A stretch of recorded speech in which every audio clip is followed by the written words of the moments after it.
evening, sim racing fans, and welcome to Fontana, California's Auto Club Speedway as we bring you into LSRTV's coverage of the United Sim Racing Truck Series Chase for the Championship, presented by BNC Lawn and Landscaping Services, as well in association with Simlutions. It is the virtual Auto Club Speedway tonight for the fifth race on the 2016 championship, getting set to rock and roll if necessary for the Hollywood 200. And we're always happy to have you with us right here on LSRTV, your home for sim racing action. Simulcast live tonight on iRacing Live. Evan Pasoko and Andy Kessler topside with you. LSRTV producer Cisco Scaramouza down at track level. And Andy, this series Saturday nights right here on LSRTV. Very quickly since we saw these guys towards the latter stages of 2015 through the winter, and now so far through 4 races in 2016. One of the best, if not some of the best, truck action that we've ever seen here on LSRTV. And, well, the season is still young. Every single week begins to bring us something new and something fresh. The big topic of conversation into tonight is our 10-minute qualifying session. Gets set to take to the asphalt for 2 laps of action to rack the field up for tonight's race is Jamie Walker, the undeniable, hot foot coming into this championship. When you look back at the numbers that he put up over the winter, he's in front in these first 4 races, and he leads the championship just by a little bit. The chase is a long way away, that's fair, but you take a look at the championship standings. 12 points in front of Christopher Herlo, 13 points in front of Tim Matthews. Some other big names up there as well, include Greg Mall and Steve Gottschalk.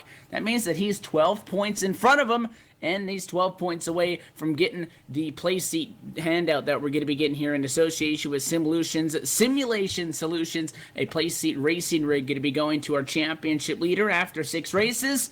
4 down, 2 to go. So while it's early, I think it's safe to say that those guys are definitely paying attention to those numbers. Yeah, and the numbers that just continue to amaze me week after week, season after season with Jamie Walker is just his starting position and his finishing position. So just every single time, they're always under the number 5. And you look at it, too, even this season here, yeah, his average start is a 2. I mean, he's either on the pole, and he's only done that once in the 4 races, but he's either that or he's in the top 3. It's unbelievable. And his average finish, obviously, inside the top 5. That's why he is the points leader. That is why he is the champion from 2 seasons ago. It's continuing a trend here, and it's one of those things. You got plenty of talent in the field that can definitely get it done week after week, and it's not Jamie Walker winning races every single week because he's not that type of driver, but he's consistent. If he's down, he's not going to be out for long, and he always finds a way to finish inside that top 5 at the end of the race, and it makes it tough to gain points on him. So these guys like Christopher Herlo, Tim Matthews, they have their work cut out for them. 12 points is not a lot, but when you talk about them trying to chase Jamie Walker, that's a lot of points.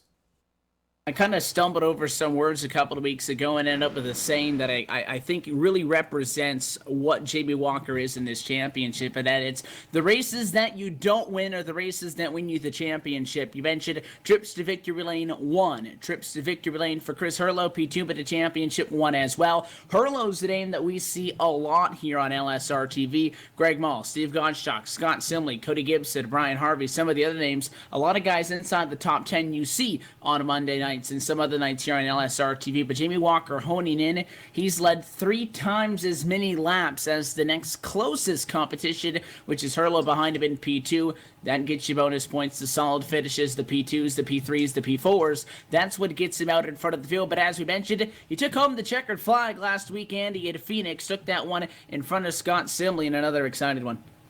Yeah, and honestly, I think that Phoenix race last week for Jamie Walker was a statement race. It really was. He led pretty much the whole race. I mean, he led 121 of the 156 laps in that race, and for the ones he didn't, it was just because of the pit stops. Some guys staying out, some guys coming in each time they came down with all those cautions we had early in that race, and but it wasn't long before he was right back up there in second, third, first place again once they got the green flag out. So he's just he's that guy. I mean, he doesn't get into trouble. He doesn't put the truck into issues on the racetrack. He keeps the nose clean week in and week out, and just knows how to get the job done. And it's just that's what makes it so tough to catch a guy like him. And we see that in other series as well. that when you have a guy like that that's just so quiet about it, doesn't win a lot of races, but he's always up there in the top 5 at the end of it, and that's what it matters the most. And you know what? I think last week him getting the win, and he was even surprised about it in his interview after the race, just said, wow, I can't believe I won one of these, because he doesn't win a lot, but he's consistently with the finishes. So it's just amazing what that guy can do on the racetrack each and every week. The USR guys have quickly become one of our staples here on LSRTV. It's always LSRTV night on iRacing Live Saturday evenings. We're happy to have you with us for this one. That point is exactly on, though. While this United Sim Racing League is still rather young, Jamie Walker is 10th in the all-time wins category. More than double what he has are the names like Dan Burry, Cody Gibson, Chase Cabry, and Tommy Ryan that go towards the top of the pile with 4 and 5 trips to victory lane. Let's look towards tonight's race. It's the 5th race on the 2016 championship, and it comes at Fontana's Auto Club Speedway. 2-mile D-shaped oval, banking through the quarters at 14 degrees. You take a look at your LSR TV track facts. 11 degrees on the front stretch with 3 on the back.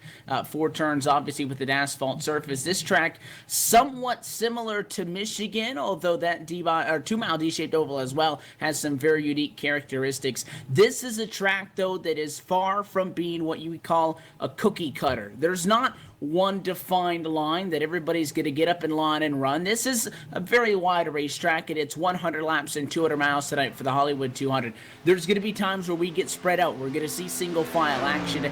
But when you get single filed out, it's not follow the leader because it's such a wide track. There's so many different approaches that you can take that I think this track gives guys of different driving abilities and different driving styles a little bit of a chance to move around the racetrack, play around a little bit, and search for grip as the race goes on, make modifications to their line, and obviously as rubber gets put down across the night, the track surface get a change as well. So this is a track that a smart driver can definitely use that common collective mentality and make a very, a good approach to this race, take it on head on and see what he can do start to finish. The fastest truck at the start of the night may very well not be the fastest truck at the end of the night. They put in plenty of practice tonight. They put in plenty of practice since last week at Phoenix International Raceway. The learning, though, has not stopped yet. They're going to continue to learn all the way through the checkered flag. Whoever learns the most may be the one that ends up on top. Yeah, and it's tough to learn stuff during practice because you don't get the tire buildup or the wear into the track, and you don't get that different aspect of the grip levels. So as the race goes on over the course of the 100 laps in this race, that's when we will see you will see these guys trying different lanes. They call it a sister track to Michigan International Speedway, but the only difference is that Michigan's had a lot more banking. So this track tends to slide a lot more. You'll see these guys push up on corner exit. That can make it real treacherous, especially if they're too wide at that point. So it is one of those tracks. Tire wear is going to be key, obviously. We run about 10 or so laps under a green flag condition. A caution comes out, you better expect these guys to take 4 tires because you're going to be in big trouble if you only take 2. So that's one of the things we're going to have to keep an eye on here tonight. But this is a fun racetrack. It does lend to different lines through the corners. And I know that these drivers will all be looking at that as it goes, but we got to watch that draft, too, down the straightaways. That'll obviously play in a factor as well. So with 4 races down, 4 drivers have gone to victory lane, including Christopher Hurlow, Jamie Walker, Aaron Bennett, and as well Chase Cabry. Do we see a 5th different driver head to USR victory lane? It's the 5th race on the 2016 United Sim Racing Truck Series Championship. And as we get set to go racing in the Hollywood Hills, we toss things trackside down with J.D. Berkey for the performance of tonight's national anthem. Oh, say, can you see by the dawn's early light what so proudly we hailed at the twilight's last gleaming, whose broad stripes and bright stars through the perilous fight o'er the ramparts we watched were so gallantly streaming, and the rocket's red glare, the bombs bursting in air, gave proof through the night that our flag was still there.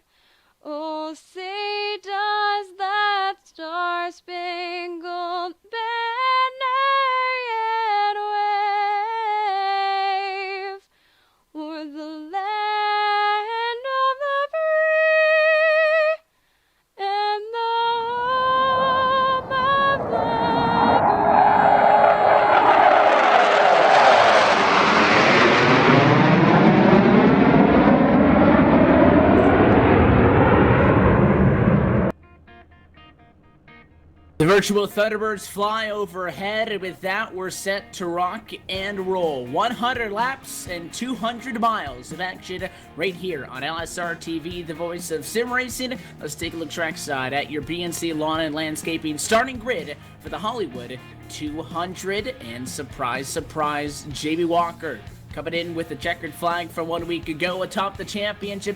He'll walk away with his second pole on the season. First driver to claim that #1 spot twice on the year. The number 17 Mountain Dew Chevrolet with a 45.51. He'll bring us across the start-finish line tonight, get tonight's action underway. And right alongside him, but front row, is the number 7 of Cody Gibson. Aaron Bennett not all that far behind. To the inside of row 2 is the number 33 entry. Outside to him, how about Dwight Beverly? The 02 will roll from P4. Rounding out your top 5 qualifiers at number 19. That's Tyler Hurd.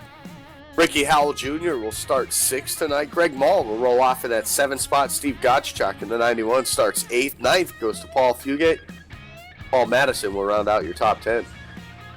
Just behind in P11, going to be the 54, Tim Matthews. He's joined on the outside of row number 6 by the number 27 of Ashton Crowder in 12th spot. James Thorndike starts in the unlucky number 13 starting position, along in 14th.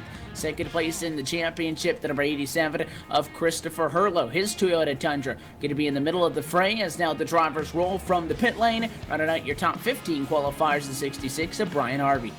Tommy Ryan will start 16th. 17th goes to Scott Simley. Mark Wilson will start 18th. 19th is George Hendricks, and Daniel Robertson will start 20th. Brian Cutts, 21st, 22nd to Jeff Ryan, Sal Accardi, and Keith Butt going to round out the field through 12 rows of times that took a time at a qualifying session. 23rd, 24th, provisionals as well going to be tossed out to the number 06 of Tom Dryerling, the 77 of Todd Kirkwood, and the 98 of Stephen Herring. Herring going to take over the 26th spot on the grid. Todd Kirkwood going to unofficially start P27 because he likes to bring that Chevrolet to the green flag from the pit lane. He will not be starting with the grid up at the front of the field. So it's a 27 truck field. 26 are doubled up 13 rows deep as we get set to get tonight's action underway. It's LSRTV night on iRacing Live, and as always, we're so happy to have you with us along for the ride. It's time to buckle them up. Let's see if Jamie Walker can get one step closer to walking away with the play seat racing rig courtesy of Simlutions Simulation Solutions. Here from Fontana, California, the pace car makes the sharp left-hand turn down to the wayside. First time we head to the American Ethanol Go Zone.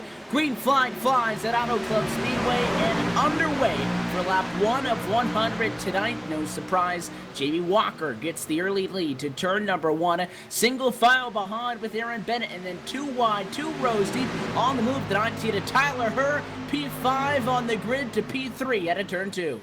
That was a good move by him to get around Cody Gibson. Cody Gibson, I think, caught sleeping there on that restart. He was able to fall back to about that 4th spot right now in line. And I'm watching that 33 truck, and I'll be watching him all night long here, Evan, because Aaron Bennett had a fantastic race at Atlanta. Kind of a similar track as far as tire wear and grip is concerned. So he was very strong at Atlanta. So I won't be surprised to see him up front here most of the night, and we'll see what he can do as well. But the battles all around, top 3, they're split up. It's side by side for that 4th spot. Cody Gibson on the outside. Now Greg Mall now to his inside. Minus the space on this track being a lot wider, Atlanta as well, another track that could reward you in the short term for being aggressive. But again, as you just said, the tire conservation going to be, if not one of the key important factor in trying to make it through a long race here. And again, there's a lot of space, so you have to assume that this race is going to have a green flag mentality. Your top 3 spread out with a couple of truck lengths amongst them. It's Walker, Bennett, and Hurd. 1, 2, 3 across the start-finish line as lap number 2 goes to the books. Battle behind him, the number 2, Ricky Howell Jr. on the inside of the racetrack. Cody Gibson on the outside. The number 7 Chevrolet top side into the corner. Inside going to be the shorter way around, and 7 really can't wind it up and give it a swing off the quarter, so he'll lose that spot. Howell will retain the number 5 position, drop the 7 back to P6. Looked like the Nerfinator Steve Gottschalk was going to look to the bottom. He didn't do anything with it, and they stay single file, at least that group that includes Dwight Beverly, Tim Matthews, the 02 to 54 just behind him into the corner. Now they press hard up the bottom of the 91. Yeah, and they're going to go 3 wide now down the front straightaway. That's Tim Matthews all the way to the bottom on the apron in that 54 truck. You see that 0-2, keeping them down there. Dwight Beverly pinching them real low here. It'll definitely affect his corner entry as Steve Gottschalk now is going to lose 2 positions on that single turn right there. He's going to fight back hard, though, on the inside. Trying to get at least one of them back now as he looks to the inside of Beverly. That's going down the back straightaway here, but the big winner of that one, definitely the 54 of Tim Matthews. He's making up some ground here early on, all the way from the 11th spot up to the 7th one as we speak now. Christopher Herlo just behind these guys as well, making up some spots early on. He's getting it done with the fresh tires as he looks now to the outside of Gottschalk. That's going to be a battle right now for that 8th position on the racetrack, and there's action going all over, passing all over the place. Something cool to see here early on. We know it'll start to fade as the tire wear starts to go, but these drivers right now trying to get every single possible position they can while the tires are still fresh. They know that, again, this track and these tires give them the opportunity to, if they want to be aggressive, to go after it. We saw that 3 wide across the start-finish line. We were 2 laps in a row. This time, the battle was a little bit behind. Gottschalk saw the 59 machine way down almost into the grass. That's James Thorndike, who's going to end up in the number 12 spot after that. Ollie's +1 from the start of the race. Battle a little bit more close to the front. The 2 of Ricky Howell Jr. and the 7 machine Dakota Gibson. We talked about how they were battling a couple of laps ago. Well, it's Matthews on the move, the 54. He put the 7 down that time, now swings to the bottom. He's looking to get 2 birds with 1 stone up the bottom on Howell. Battle for P5, but a quarter number 2. Momentum, though, in favor of the outside. Gonna hold Matthews back for the time being. Problems as well, the 66, Brian Harvey, he's into the inside wall. Problems at a turn number 2, and it happened to be one of those 3 wide battles. It looked like Harvey came down across the nose of that 4 of Brian Cutsandy. Both drivers spin down to the apron. Such a big apron, though, that no caution flag. We stay green. They'll limp their way back up to the racetrack. I think they both kept them out of the fence, though. It's only going to cost them time and tires. Yeah, it is, and what they're going to need now is definitely a caution to help them close back up the gap right now, but at least they were able to keep it straight. Not a lot of damage on those trucks, so that's a good news for them. The problem is no caution came out. They weren't a threat to any racing up on the surface, so that's why this stays green right now, and all this battling going on all over the place throughout the field going on. We got some pretty good battles, and the battles for the lead and the top 4 positions now starting to close back in together now as Aaron Bennett and Tyler Herr have started to close that gap on Jamie Walker now, and they work their way back into turn number 1. It's going to be hard for Jamie Walker to run away with this one. The number 17 in front of the field. He's got the clean air. Everybody loves it. But the draft is such a big factor, especially because we're in these trucks. But at a track like this, where you're only going down to about 165 miles an hour in the quarter, and you're topping out at the higher end of 179, 180, when you get down the straightaway, especially turn 1, you're going to be looking at picking up an extra about 3 or 4 miles per hour on that number. The draft is a big part of it. These trucks are very momentum-based car on the sim. It's all about just remaining constant. If that 17 can't get away, it allows the 33, the 19, and company to stay in the conversation. You see the top 4? Well, they have gotten away. The gap between Greg Mall 4th and Tim Matthews at 5th is a little bit shy of 2 seconds right now, as Matthews sits 2.4 off of your leader. At Mall, the last driver in line of the top 4 breakaway, just within a second. So those top 4 cars, Walker, Bennett, Herr, and Mall, it's going to be hard for them to split apart as this long green flag run now continues. Now lap number 9 in the works of 100 tonight. 2 more circuits around, going to already be 10% of the way through. It's been Jamie Walker leading since the first lap. That has been Jamie Walker showing the way all the way through this field so far tonight, and doing exactly what he did last week, leading all the laps and being up front all night long, and we'll see if he can be able to keep that up right now. The lead's been sustained about 4 car lengths, 5 truck lengths maybe or so right now, and that's been what it is. But that battle for second's been really slowly starting to heat up now as Tyler Herr has caught the back bumper of that 33 machine, and he's brought along the 12 of Greg Mall as well. So then we got a 3 truck battle now for that second spot here, and those guys start to get racy, that'll allow Jamie Walker to start to pull away a little bit as well, too. So Jamie Walker definitely not in a bad position right now, being this far ahead of these guys, but with those guys drafting behind him, if they can stay single file, they might be able to catch that 17 a lot quicker than if they start to race side by side with each other. So we'll keep an eye on that as well as this goes on. But so far, Jamie Walker, he has been the class of the field right now, and he's continuing to do that and showing why he is the points leader here in this season. And I think Jamie Walker has showed us over time that he has the patience and really just the experience to not get freaked out by having those guys behind him. Again, they're in the draft. They're having to dig just a little bit to stay in that position right up behind you by a couple of car lengths. You're out in front.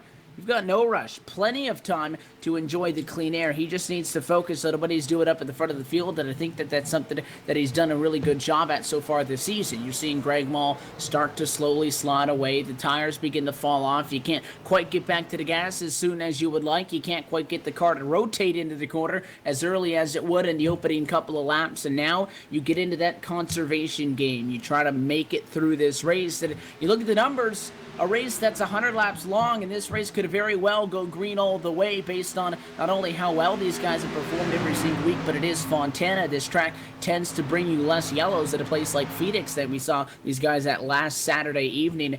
You know, you start to spread out, you got to work. You're not looking at this, though, as going lap 1 to lap 100. You're going to have a field number in your head, especially in this race here, because you're going to have an idea on what the strategy is going to have to be. Your objective right now, hit your marks, make it to your first pit stop. Once you get that first pit stop completed, you're going to do the same thing through and through until you can make it all the way to the end. That doesn't mean, though, that it's going to be incident-free. Problems deep in the pack for Dwight Beverly, Andy. Caught the fence, cost him some spots. He did start 4th. Now he's way back in 14th. Yeah, that last time by, he caught the fence in turn number 4 coming off the corner, and I lost him about 5 positions or so as a whole bunch of trucks were able to make it around him. James Thorndike, Crowder, Paul Fugate, Tommy Ryan, those guys all made it around him that last time by. So that 0-2 definitely struggling here in the going right now, and started up in the front. You didn't expect maybe to see him fall that far back, but obviously some handling issues for him and just not quite able to get that thing off the wall, and maybe a little bit of over driving early on. Tends to burn that right front tire, makes it a lot tougher to turn coming off the corner. So could be one of the issues for him, but right now that's going to put him way outside the top 15 and put him in that 18th spot right now. 9 seconds off the race lead, so he's got a lot of work to do to be able to catch back up to the field. Still all 27 drivers that started this race are on the lead lap, and that includes Todd Kirkwood, who again decided to start from the pit lane at the beginning. He's 37 seconds back. These guys are already lap times just a little bit over 40 seconds. The tire fall off so far at about 1.7 seconds or so to the extreme based on some of the faster times you saw in Q with the tires would have been at the start of the race. So you are starting to see the lap times begin to dwindle away, but it is going to soon be a factor for Jamie Walker to have to start to navigate some lap traffic. When is it a bad time to have to deal with that? Exactly when the guys on your bumper decide to catch up. He's going to have a lot going on here in a minute. As lap 15 goes to the books, that's 15 more laps led to add to Jamie Walker's total over everybody else so far on the season. But Bennett's there. He's about a truck length off, about maybe 1.5, 2 truck lengths off of the 33 is Tyler Herr, and even Greg Mall, who we start to slot away a little bit, still there in the conversation. And Walker, it looked like he had the checkup coming off of the corner. Bennett checked as well. It'll actually work out for the 17 because Herr to the bottom for second. Yeah, Herr's going to go down to the bottom now. It looks like Aaron Bennett will actually just let him go right there. Smart move, veteran move right there by Aaron Bennett in that 33 machine. Obviously knowing lost his momentum, so he gave him that position, and now they'll set things back up and try to get back after that race leader. But these guys have caught him, and now they're using the draft to their advantage, and at 19, Tyler Herr now has caught that back bumper of Jamie Walker, and they lead back down into turn number 1. And they're all battling now. 4 trucks now for that race lead here on lap number 17. They're trying to get it done in a hurry, too. The quicker you can get out in front, the better. The problem is you actually got to get around them, and it makes it all that tough as well. It may be easy to catch them, but now you got a big pass and make it stick here through these corners, especially as the tires start to wear out. It is a four-way battle for the race lead into Fontana. Tyler Herr got P2 from Bennett, looking for the lead that time. Stuck the nose to the outside of the racetrack and wasn't quite able to get the spot. And the number one spot, always the most difficult position to pass for. When he was getting around Bennett, he was using a little bit of the suck up off of the 17 in front of him to help him pull through. When you're trying to pass your leader, you're hitting a big old wall of air when you step out to the outside. And again, these guys have been in that draft ever since the start of the race. So he's really going to need a run. The 17, though, it did look like, Andy, when that 19 behind actually made the pass for second, it looked like Walker overdrove turn 2 a little bit. Not sure that he had to get way out of the gas or even got out of the gas at all, but he did check up in the middle of the corner. Bennett, I'm sure he would have liked to jump on the opportunity to pass him. He wasn't able to because the car just wouldn't rotate anymore coming off of the corner, so he had to check up. That's the advantage that Tyler Herr jumped on to get to P2. It just shows that Jamie Walker's not invincible, but if you have to wait for the 17 to make a mistake, you might want to find some more speed before you sit around waiting on that to happen again. Yeah, you definitely don't want to wait for a mistake because it's very rare that you'll see that 17 even bobble through the corner. So what we saw there a couple laps ago was definitely, I wouldn't even call it a mistake, just call it what it is. Just a little bobble through the corner there. He's been pretty much smooth all race long and hasn't really had any issues so far, and thus why he's still leading here now as we work lap number 19 and off of turn number 4. But you can see that Tyler Herr in that 19, they've caught him a couple times. Even when Aaron Bennett was in that second spot, they were able to catch up to that back bumper.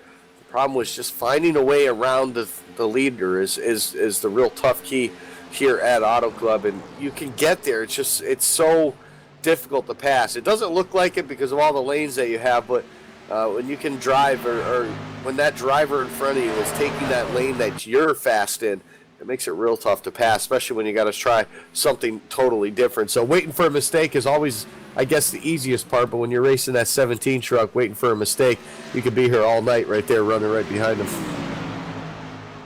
They start to shake off Bennett and Maul as well. The 33 waved him on by when that battle for second took place for the short time, which is obviously the smart strategical move to not force the issue. Let's take a look deep in pack, though, where they're having some fun. How about James Thorndike? Started 13th, now up to P10, but he's under a lot of pressure. Tommy Rod, Northern Tool and Equipment Chevrolet, he just jumped back up in line for the bottom of the racetrack and opened up. Look at the 27, Ashton Crowder. One spot, trying to get 2 spots. Yes, sir. What a move by the 27. Ryan's going to swing way wide off the corner, and on the bottom, Scott Simley. He wants 3 spots in one swing in the back to the inside. He'll go 13th to 10th through 1 and 2, and he completes the pass in 3. What a move by Scott Simley right there. We talk about the 27 machine, so showing speed week in and week out. Doesn't matter which track we go to, and it's also fun to see that 68 machine do the same thing as well. But a good move by Ashton Crowder, and it just led up to an even better move by that 68 of Scott Simley. Now the two of them battle nose to tail right here into turn number 1, and plenty of action going on right behind these guys as well. But that was some great action right there, some 3-wide action even through the corner. So these guys will battle it out, even continuing right here down the back straightaway. Tommy Ryan, the big loser in all of that, dropped all the way back to that 15th spot. Now he's got the 45 of Paul Fugate right behind him and just to his inside now through 3 and 4. So that number 6 machine definitely not liking what happened there for himself anyway, at least as far as positions go. Even James Thorndike losing a few as well. So all these guys trying to sort it out, trying to figure out where it's at. But that's where you see all the passing, is when these tires start to wear out. Who was the guys that were saving their tires in those opening laps, and who were the guys that were pushing the issue? Already past 1/5 distance, so now the concern has to be how far are we from green flag pit stops, and when those pit stops bring in, how many pit stops are we going to have total on the night? If we get to lap number 33, you're in a window where you could make it a 2-stop race. We're still 10 laps away from that point, and that seems a little bit far. When you look at the league rules, they're running with a 60% fuel cell. If they can get any closer, they might be within an ability to try to stretch that, but I'm thinking more of a 3-stop strategy based on what we're seeing so far. Quarter distance this time by would be right on the money. If you're looking to split this race into fourths and come down pit road, once at quarter distance, once at the halfway point, and once at 3/4 distance to make it a 3-stop race. But so far, not a lot of chatter on the radio about guys headed down pit side. Normally, you'll see a short pit strategy from somebody outside the top 5, somebody somebody outside the top 10. None of that yet, and just as we mentioned, that couple of drivers will come down pit road, Andy, this time by just 1 lap shy of quarter distance, so it does look like a lot of guys, at least outside the top 5, going to be implementing that 3-stop call so far. It's curious to see what Jamie Walker and Tyler Herr will do, if that 17 will pit, or if he'll wait out there and see what the number 19 will do. Yeah, I think for these leaders, it's pretty much going to, if the 19 wants to snooker, we can just come down at the last second and make Jamie Walker stay out another lap. But you've already seen a couple guys, Ricky Howell Jr. and that 2 truck's already been down pit road. And then you had other guys like Scott Simley and Paul Fugate come down pit road. And you got more guys decide to come down this time by. So I think that 3-stop race is exactly what these guys are thinking. And you see the leaders now, the top 4, all of them coming down this lap. And it's a race down to the pit lane. Jamie Walker hard in, pit road speed of 55 miles an hour. Walker's in, Herr's in, Bennett's in, Mall's in, Matthews as well. Steve Gottschalk. So the top 6 drivers come down pit road. Ashton Crowder will stay out, and he will assume the race lead at lap number 26. But again, this call looks like it was planned. Right at quarter distance, they come down. Jamie Walker all the way down pit road to the number 1 pit stall, expecting to 4 tires, gas, and get going. So right side's going to go up for all of the guys at a pit lane right now. Left sides will go up as well. No desperation yet. It's been green all the way, and it will be Jamie Walker getting the service done, but he's got to sit in the pit stall. I told you it was a race onto the pit lane, and I think he might have been caught speeding at the line. It'll be a penalty for your race leader, Jamie Walker, and he's still in that stall, and it looks like that is exactly what it was, Andy. Sat there for about 10-15 seconds. That's about the time penalty you'll get, and on a green flag race, you cannot make that amount of time back up. Oh, that was huge right there. We talk about Jamie Walker not making mistakes. Well, right there was one, a big one, honestly, for Jamie Walker. That's going to put him way back into the field now. Now look at Tyler Herr now coming back down pit road. So a pit road speeding penalty for that 19 on exit is going to make him come down pit road. So 2 mistakes by our front 2 drivers here on this round of green flag pit stops, and that's going to cost a couple of the fastest trucks on the racetrack. Huge now, and that's a big, huge benefit for that 33 of Aaron Bennett, and along with the 12 of Greg Mall, they will assume the race lead once everybody comes down pit road.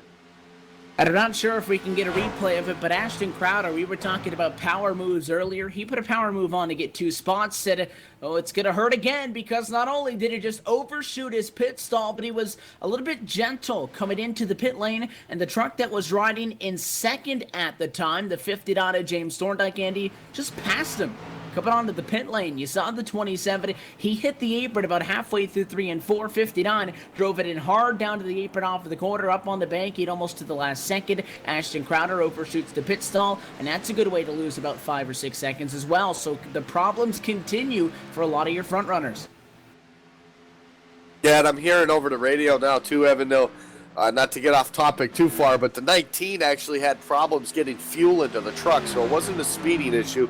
It was a problem with fuel, so he never was able to get fuel in that truck. That's why he had to come down pit road, so that's a tough break right there. It wasn't a speeding issue, just a fuel issue, getting fuel into that truck. So we'll see how that pans out, but in the meantime, it is Aaron Bennett and the number 33 Chevrolet that finds himself now in the lead of this race. He came down pit road 3rd in line behind Tyler Herr, behind Jamie Walker. Walker on the pit lane, and we talked a little bit about him, and then as well, the number 19 of Tyler Herr got back out and had to come back down pit road, back into the stall, and with that, the number 33 truck goes to the point. Past quarter distance here at the Auto Club Speedway. First round of 3 green flag pit stops to come on the evening, and Aaron Bennett hopscotch from P3 to P1. He's your leader at the lap 30 mark, and we'll take this opportunity as everybody is spanned out just a little bit, and they work on getting set for the second stint on the evening to take a quick yellow flag of our own. The green nylon, though, still waves in Fontana, California. Aaron Bennett is out in front of the Hollywood 200. More action of the United Sim Racing Truck Series on LSRTV. The voice of sim racing continues right next.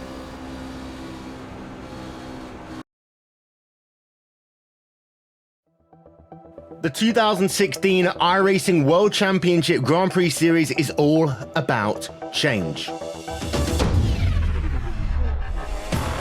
New teams, new drivers, new tracks, even a new logo. And oh yeah, there's a brand new car. After 5 years of competition, we say goodbye to the Williams FW31 and we say hello to the McLaren MP430. But this isn't just a brand new car, it's a whole new ballgame. And with it, we bring new excitement, new strategies, new technology. For example, energy recovery and drag reduction systems. There's a new way of thinking about racing, and for all the drivers participating, it's back to the drawing board, wiping the slate clean in the ever-consuming pursuit of perfection. One little slip-up, one wrong move on track, one poor strategy call, and it's over. That's the difference between coming up short and becoming champion, and being $10,000 richer to boot. So yeah, change is in the air, but we're going to start getting answers on the 27th of February as the 7th year of iRacing World Championship competition kicks off. And you won't miss a thing, with every single race live on iRacing Live, coverage brought to you by Racebot TV. So join us fortnightly from 1:30 p.m. GMT.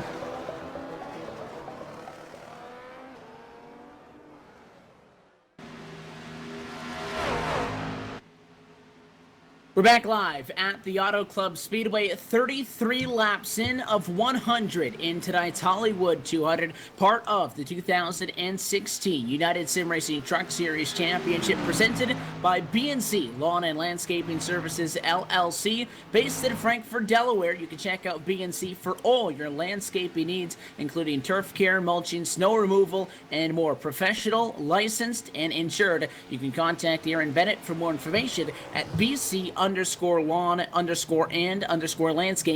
at yahoo.com. But as well, a big call to our friends at Simulation Solutions, providing us with the Playseat Sim Racing Rig prize to the championship leader through 6 races. And we're 4 down, 2 more to go. And it was looking like it was old Jamie Walker. And I made a mention, Andy, on the grid, second in the championship. Christopher Hurlow had some ground to make up because he started 14th. Well, now he's up to 7th. He's doing his part. Walker, though, not so much. He's fallen back to P10, and he is 14.7 seconds behind.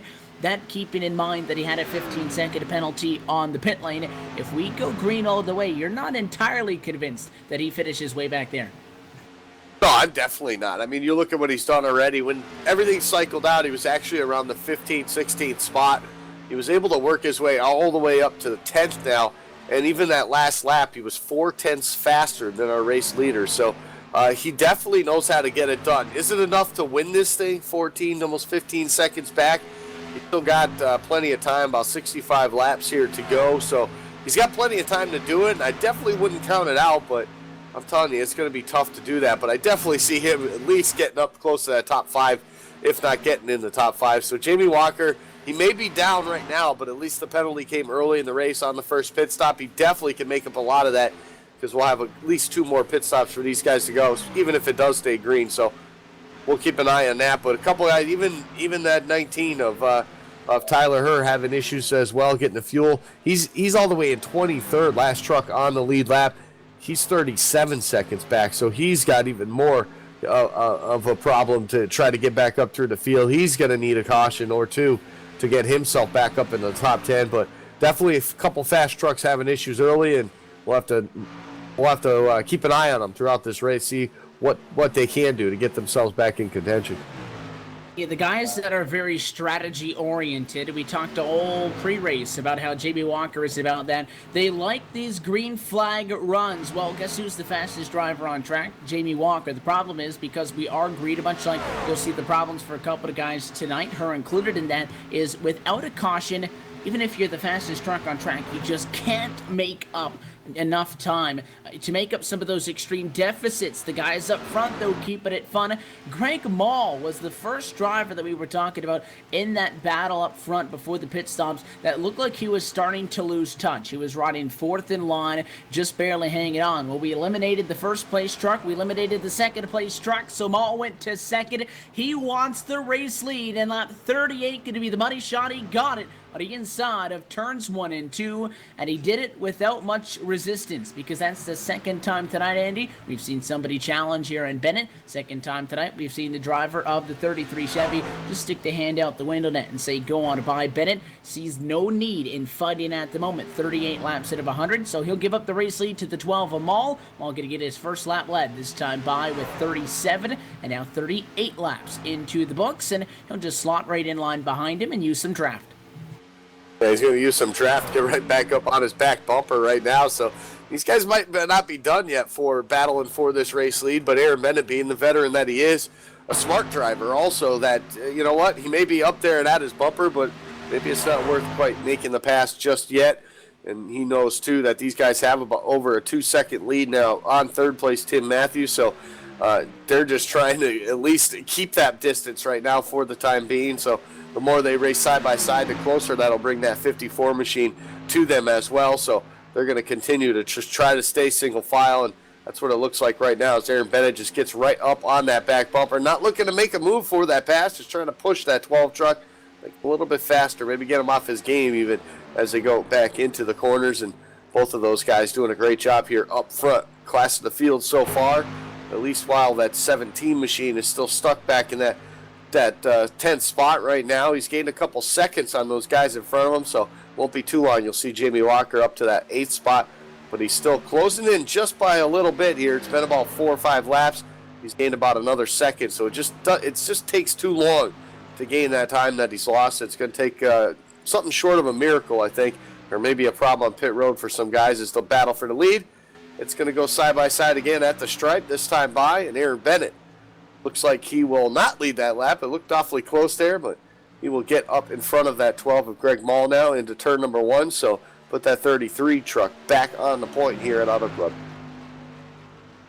Yeah, and he takes it back over, so Aaron Bennett let him go. Now he says, okay, I'll go back to the front of the field. And again, the 33, two things going to happen there. A, he just got bored of riding around and said, we'll fight for a little bit. Or B, Andy, you know, the battle for second we saw earlier, he gave that one out without much resistance to Tyler Herr because maybe he felt like that truck behind him was faster. If the truck behind you is faster, you can fight him for a couple of laps, but eventually all you're going to do is wear out your own stuff. So maybe he lets that 12 machine go thinking Greg Mall's going to run away with it a little bit, gets back in line and says, okay, well, the draft is a big part of this, and takes it right back again. It's all about feeling things out, and they're slowly starting to move around. The rubber's getting put down on the racetrack. We started with no rubber usage on practice, and the rubber was carried over from practice through qualifying and through to the race. So it's not as extreme as you'll see in some other leagues where they already start with the rubber at 40% or 50% or some of the higher numbers like that. The rubber is still somewhat light on the surface. It'll really become a factor later on in this race, but you could definitely see that line being formed in, especially off of quarter 4.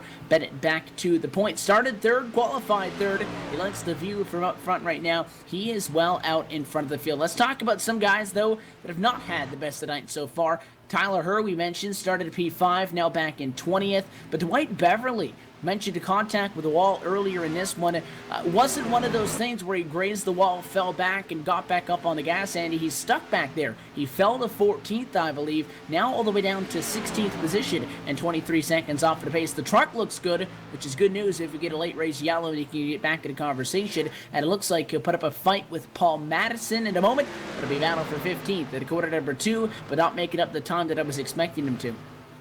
No, absolutely not. It looks like he utilized his one free reset here after that first caution, so he's got to keep that in mind as well, that he can't have any more issues over the course of this race, but he's got a lot of time to make up as well. But he's got a good race truck, obviously showing a lot of speed, especially in qualifying. He was pretty consistent in practice as well, so that 02, I do expect to see him back up there, maybe possibly battling for a top 10 before this thing's all said and done.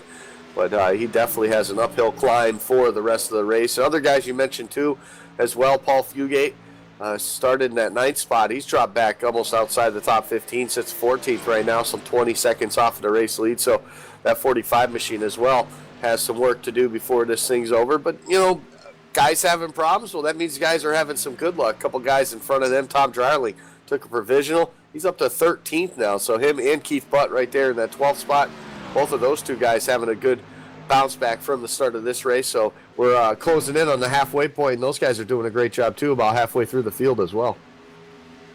21 drivers on the lead lap right now, couple of laps away from your iRace midway race break, 44 laps through of 100 tonight. The drivers that have fallen off at the lead lap, Sal Accardi right now in your lucky dog position. He scored 22nd, just one lap behind. He's joined by Ashton Crowder, as we mentioned, Brian Kuntz 24th, Todd Kirkwood 25th, Daniel Robertson in 26th position, the only driver 2 laps down, the number 98 of Stephen Herring, involved in some contact a little bit earlier on in this race. A couple of guys ended up close to the inside wall. Accardi, one of those names, Brian Harvey, the other one in that one. That was at a turn number 2, and again, they didn't get into the fence, very wide apron, no caution flag flew. That's what hurt them, because that's what puts them 37 or so seconds behind, as opposed to be running about 13th or 14th, which is, I believe, where the initial contact had transpired from. No battles, though, immediately inside of the top 10. Couple of fights going on around the track. One to keep an eye on is Ricky Howell Jr. Had a surprisingly quiet night, all things considered, and he started P6, and he's up to P4 at the moment. Haven't talked a whole lot about the number 2 Chevrolet, but he's doing good. Problem for him is he's got lots of friends coming. Cody Gibson going to get to the back bumper. Steve Gottschalk not all that far back. Really a 3-car fight for P4 coming out of quarter number 2.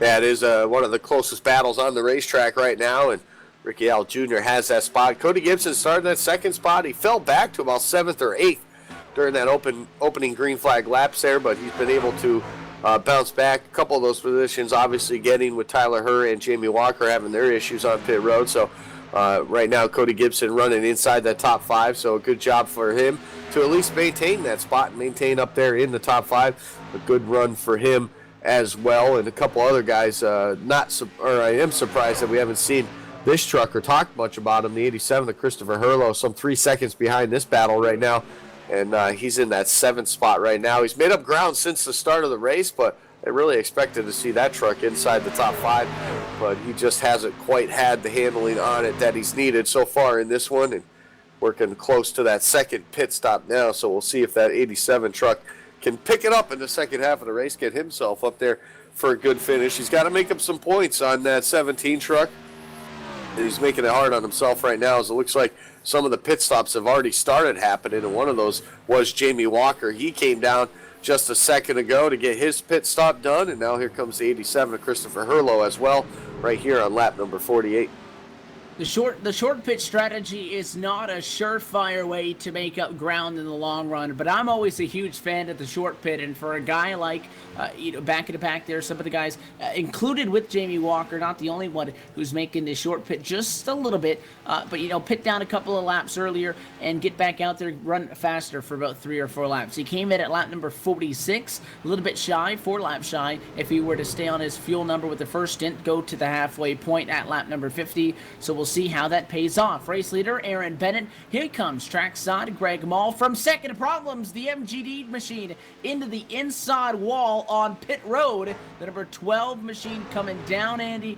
Hard entrance, left side tires on the apron. He's spun it out. I think he'll avoid a speeding penalty, and I don't think he really got a whole lot of damage, but he did lose a lot of time. And for a pit road at Auto Club Speedway, which is not by any means of the imagination one of the more difficult ones to get onto, these guys continue to push the envelope, and they continue to get bit. Yeah, definitely do. But you know what it is you got such worn out tires, and you're coming down to a flat apron.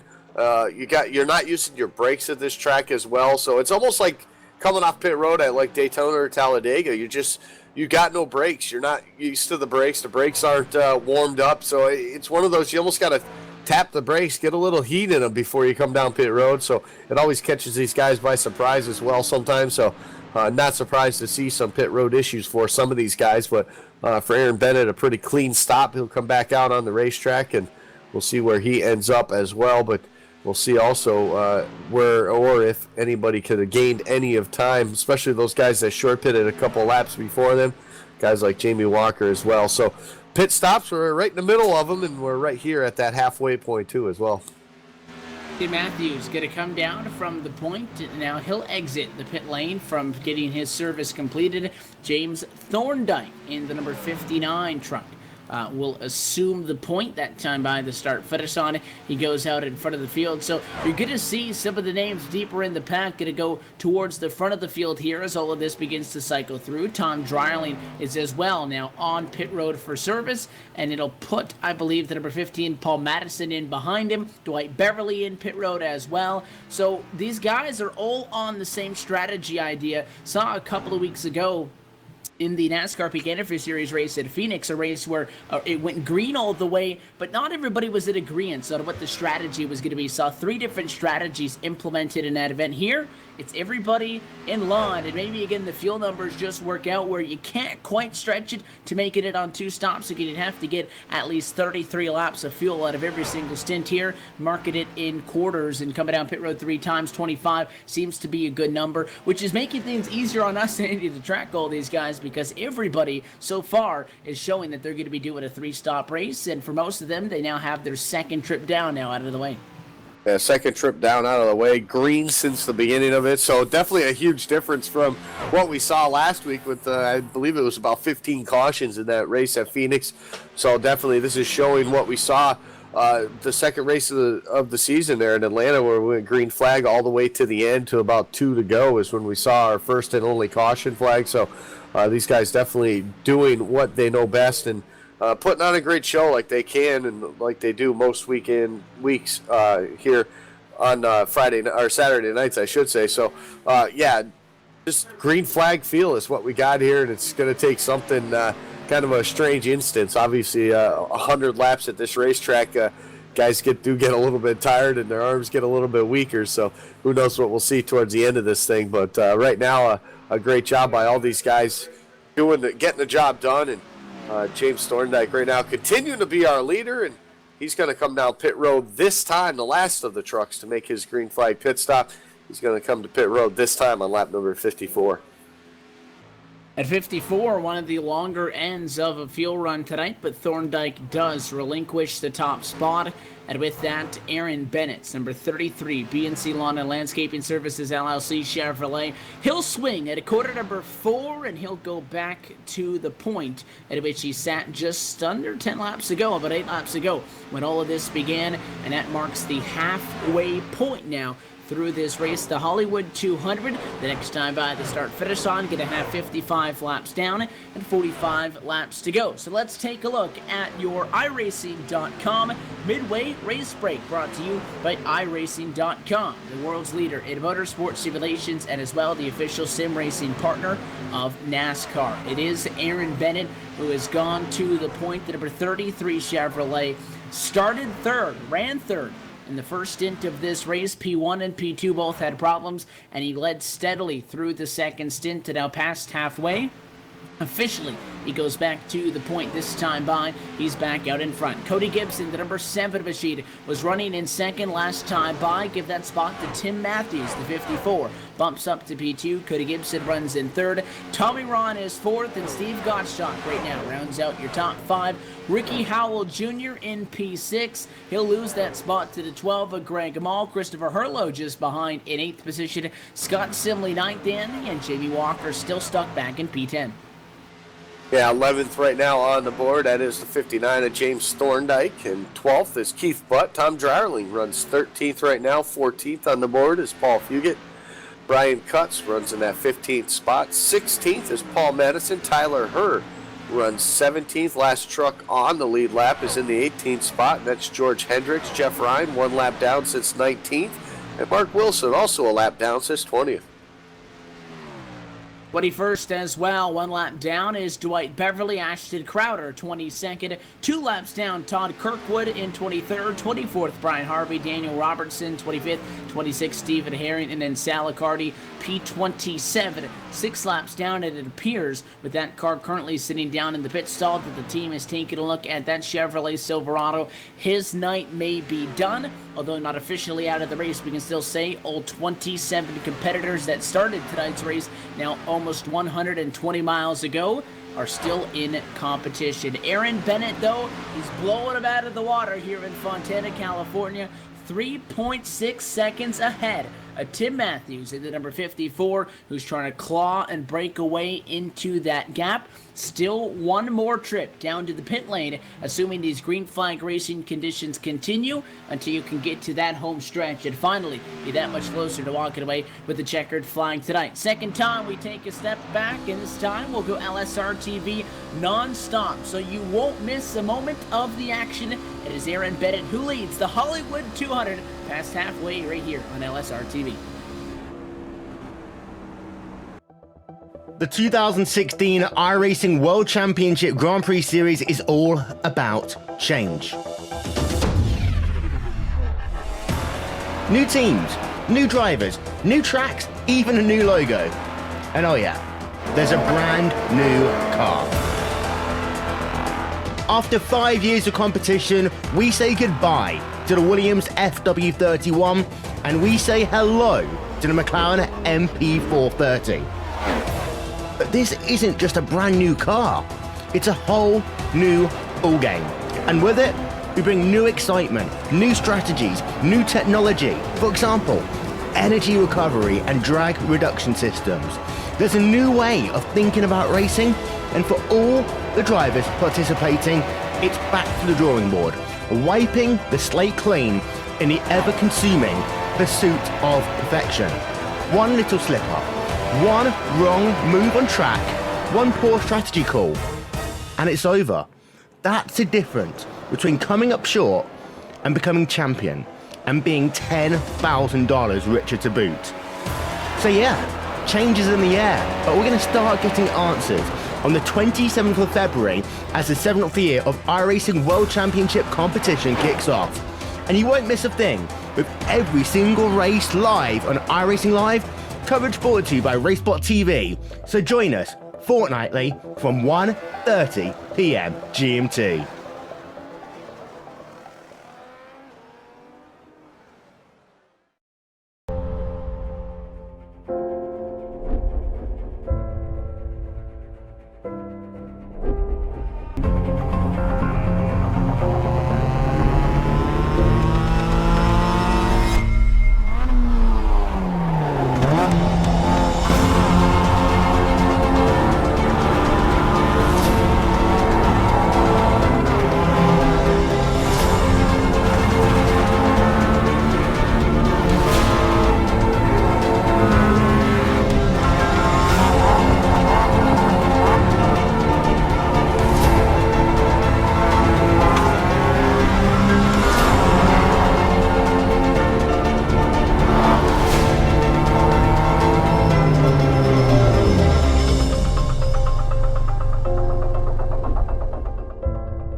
LSRTV's continuing coverage of the 2016 United Sim Racing Truck Series Chase for the Championship continues tonight from Fontana, California's Auto Club Speedway, and it is all Aaron Bennett now in front of the field with 63 of tonight's 100 schedule laps in the books in the Hollywood 200, and just sitting about 12-13 laps away from what's going to be the next and final green flag pit service on tonight. If this green flag condition continues, no yellows have flown. It's been clean and green since the start of this one. But Aaron Bennett, he did not start up there. Let's find out what happened to the guys that were in front of him. Well, Cody Gibson started P2. He's running third right now. Not all that bad, 6.3 seconds behind. But the two big names that looked like they were controlling the pace of this race come lap 24 was your pole sitter Jamie Walker, and just behind him Tyler Herr. Walker penalized on the pit lane. Herr problems with the fueling, 16.6 seconds back as Walker. In fact, Andy, he's losing time to your leaders now back there in the number 10 spot, and Tyler Herr is 16th and over 35 seconds back, and he's in pretty immediate risk of losing his lead lap status. If they're going to get a yellow and get back into the conversation, they better hope that it's going to happen sooner than later, because the Aaron Bennett train is setting sail up front.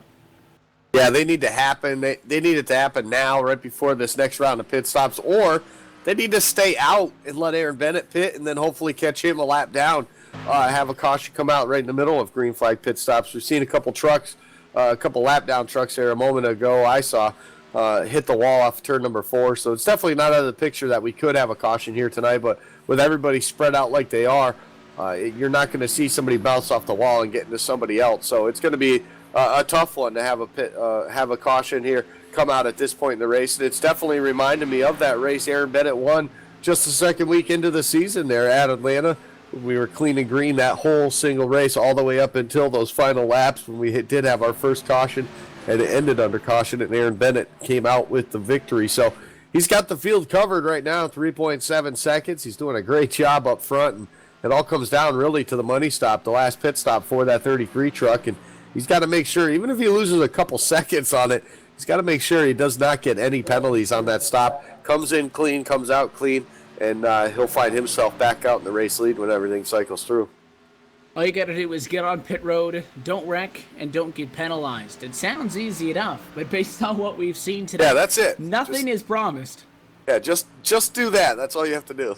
No pressure. I mean, hit the apron in the middle of the quarter like we saw some guys do. Just don't make a self-inflicted error. And again, tonight not all that bad with 100 laps in total distance. And really, in between green flag pit stops where you're going about 25 laps between service, it all kind of settles down and then winds back up about 20 laps apart. That's not an entirely long time that you have to stay up on the wheel and focus for. It's much better to compartmentalize this race, but it is easy sometimes in these longer green flag races for things to get spread out, for things to stay green, and for you to just miss that moment of concentration. This final pit stop, though, is where the pressure is going to be on. This is the stop where the short pit strategy, it could be huge. We've seen a couple of guys mix it up by 1 or 2 laps, play around with it, and see what it brings to them.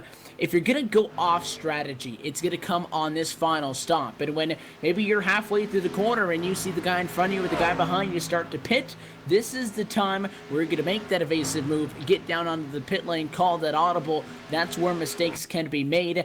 I don't see anything like that happening up at the front of the field, but it could happen for, say, P5. Ricky Howell Jr., 0.3 of a second in front of Steve Gottschalk. He's got Tommy Rahn right on the back end as well. That's a great fight. 11 seconds behind your leader for a top 5 position. Yeah, it's definitely a good battle. They're starting to make their way around some lap traffic, too, as well. Greg Mall right there going around. It looks like the 88 truck there of Jeff Ryan. So that's going to put Jeff Ryan is 1 lap down right now, currently scored in that 20th position. So these guys right now battling side by side. Ricky Howell Jr. to the inside, Greg Mall on the outside. That battle for 4th was short-lived there. Has moved that 2 truck now up to that 4th spot. Here comes Steve Gottschalk now, too, into the picture. So all these guys still a lot of racing going on, even though our leader has a 3.5-second lead over the field. There's racing all over the racetrack here, and these guys battling for positions. Each and every position matters. That's more points for them in the championship standing. So all of them trying to gain what they can on our points leaders. Those guys go 3 wide with the lap down truck of 88 of Jeff Ryan. They're going to try almost 4 wide there as Steve Gottschalk now clears them, and they're still 3 wide into 1. And on the 4 at the bottom of the racetrack, and again, the one making all the noise is Brian Cutts from 2 laps down. He squeaks by the 6 of Tommy Rahn at a driver that it leaves back in the dust.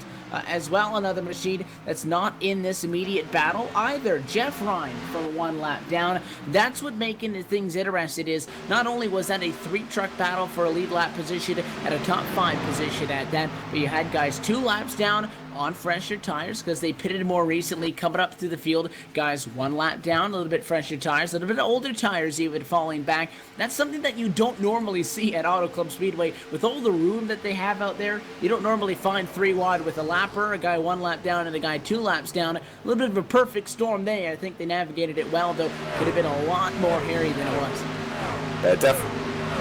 Definitely could have been, and we see right now the 87 machine going side by side with Scott Simley. That is for a battle for position, a battle for that 8th position there, and there's some 4 seconds up over Jamie Walker. So if they're going to go side by side, they better get it done right now, and they continue to do that off of turn number 4. And that 87 machine, he's got the outside. It really bogs down Scott Simley. Simply able to complete that pass now as they cross the start-finish line, so move that 68 truck up another spot. He's up to that 8th spot now, and Christopher Erlo trying to bounce back here as he pushes him all the way into turn number 1.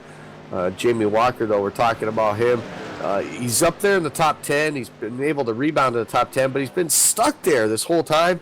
Hasn't really been able. He tried that last time to pit about 4 laps before your leaders. He gained up a bunch of time, but then once they got back out on the racetrack, he lost all that time he gained as well. So it's going to be fun to see if he can even gain even a couple more spots here before this thing's over. But it looks like probably his worst finish of the night, or of the season, I should say, coming up for that number 17 machine. But Tim Matthews, we talked about short pitting and when to do it. He didn't on that last one. He pitted after Aaron Bennett, and that's what allowed him to lose a couple more seconds on the racetrack. So if anyone's going to short pit, Evan, I think that 54, it's about all he's got for that 33 at this point, at least to get him somewhat close here at the end.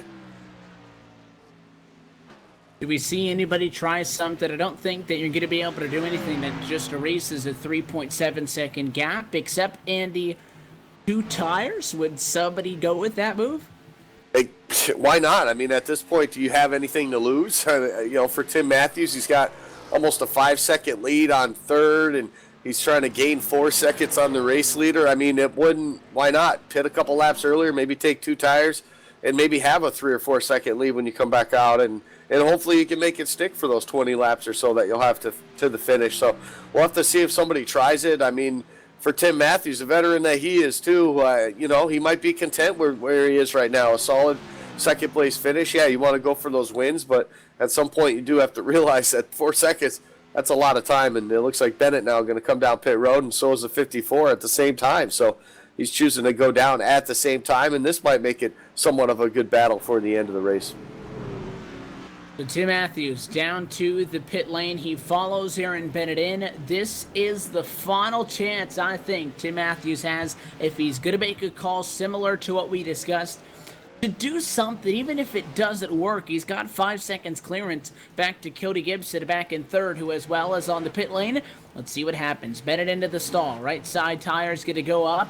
He looks to take 4 tires, gas, and go. That's going to be the call for the 33. 4 tires as well on the number 54 behind Tim Matthews. So no major gamble amongst those drivers that came down to the pit lane. Cody Gibson now sits in his stall for service in the HS Chevy. He as well will take 4 tires and fuel. So the gambling game, well, they left it at Vegas a couple of weeks ago. Everybody stays on strategy. They do. Cody Gibson actually slid through his box a little bit, so that's going to throw him back probably a couple more seconds from these race leaders too. But it looks like Tim Matthews actually gained some time. We'll have to see when they come back through the start-finish line and where everything ends up. But it looks like he might have gained a second or so on that pit road entry. We'll see as they go. But now it's basically run what you brung, and can that 54 get any speed out of that truck and see if he can gain any minute of time on Aaron Bennett through the rest of this race here. So green flag pit stops, they're done for those guys.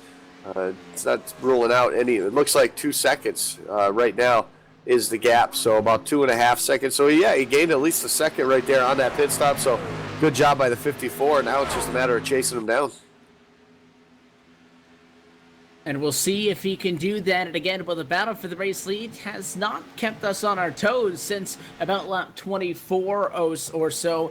There are still battles going on deep in the pack, and a lot of those short pitch strategies could mix things up maybe just a little bit. We have 14 drivers still on the lead lap, but again, we wait a couple more to cycle through and complete service. Hurlo's number 87 machine, one of the drivers out there on track that's looking to gain some here late in the race. Cody Gibson, though, starting to stretch things out and pull away just a little bit more in front as they come across the start-finish line. We await James Thorndike to come down to the pit lane. The 59 has been off strategy by about 3 or 4 laps delayed compared to everybody else. He's getting bonus points, which is good. He won't get the most laps led. That's definitely going to go to the number 33, Aaron Bennett, tonight so far, if he hasn't already locked that up. For the 59, we expect him to come down to the pit lane. It'll reset the strategy, and it will be good to go to to the end of the race. It'll put Bennett in front of Matthews by a little bit of a smaller gap of about 3 seconds, but it is still a pretty good gap nonetheless. So we just wait for that 59 to hit pit road.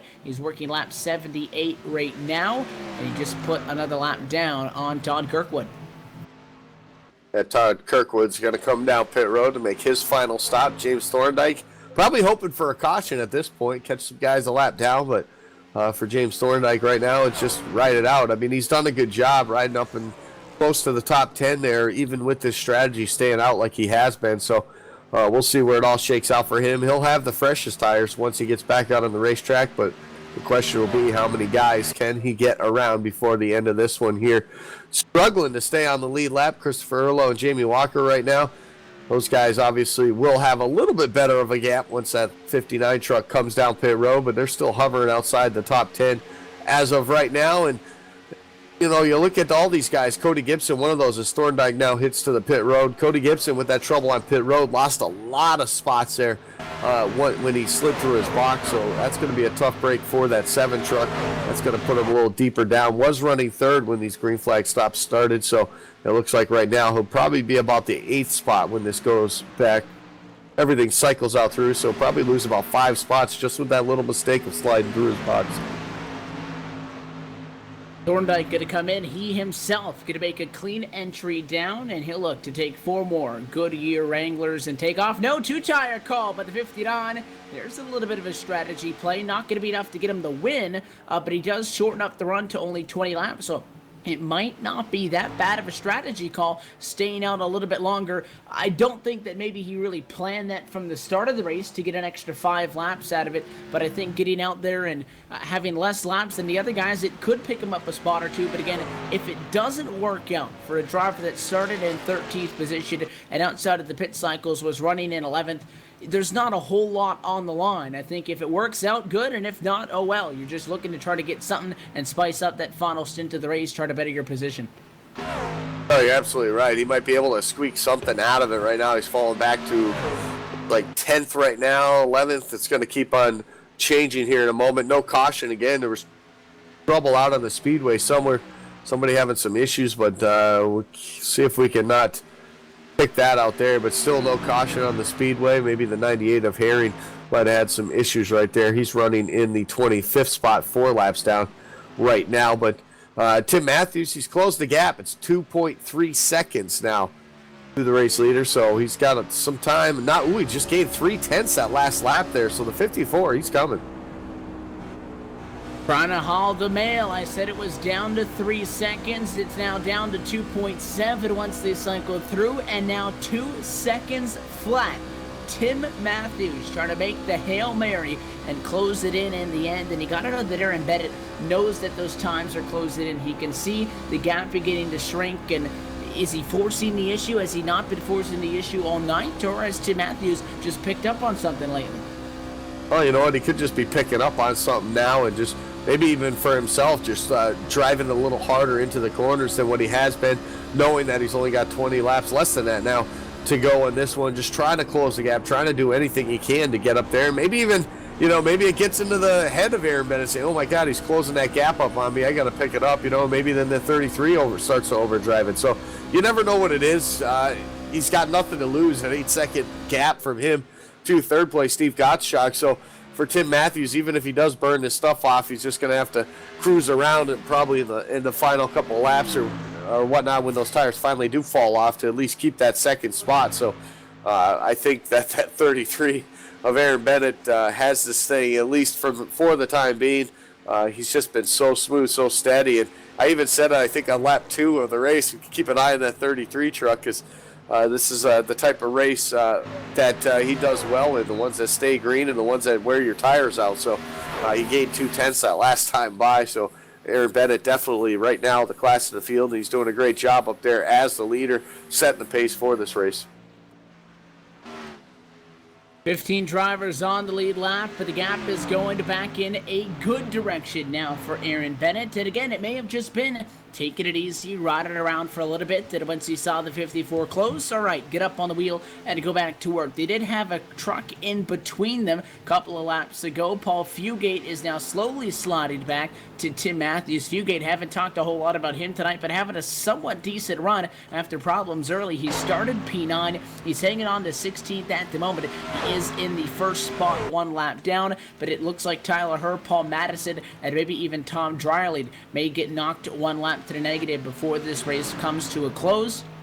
At this point, though, I think it's safe to say with 15 laps to go the next time around that Aaron Bennett, without a doubt, in a position, it's his race to lose at this juncture. Everybody's spread out for the most part, and again, barring a late race yellow, which I always say that late race yellows are the trend. We always get green in the middle, a couple of yellows late. I'd be lying, though, if I said that that happens in this league, Andy. So far this season, and again, as I mentioned in seasons past, when they get going green, they stick with it. Not unrealistic to think that we can go green all the way to the end, but these drivers, you know that they're thinking in the back of their head, what if a yellow's coming out? They're starting to kind of calculate a backup plan at the moment. They don't want to use it, but you can definitely believe that that thought is in the back of their mind.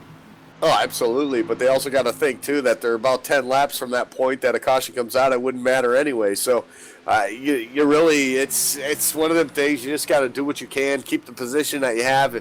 You look at a couple of the guys running for third and fourth right now that are pretty close together. There's Steve Gottschalk, and you got a couple right behind him, Greg Mall and Tommy Ryan as well, all battling for that third spot right now. So, I mean, that's a podium position for those 3 guys. And you know, they're not thinking about a win at this point. They're thinking about that guy in front of them, trying to get around him. And look at the 12 of Greg Mall now.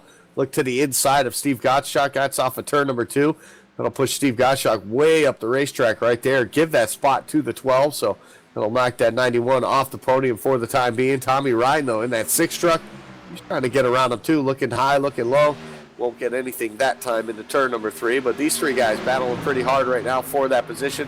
Looks like Gottschalk starting to lose the tire grip right now as he goes to the high side, puts Tommy Ryan to the bottom, and Tommy Ryan will take that spot away as well. So just 1 lap like that, Steve Gottschalk goes from 3rd to 5th right now, so off the podium to a top 5.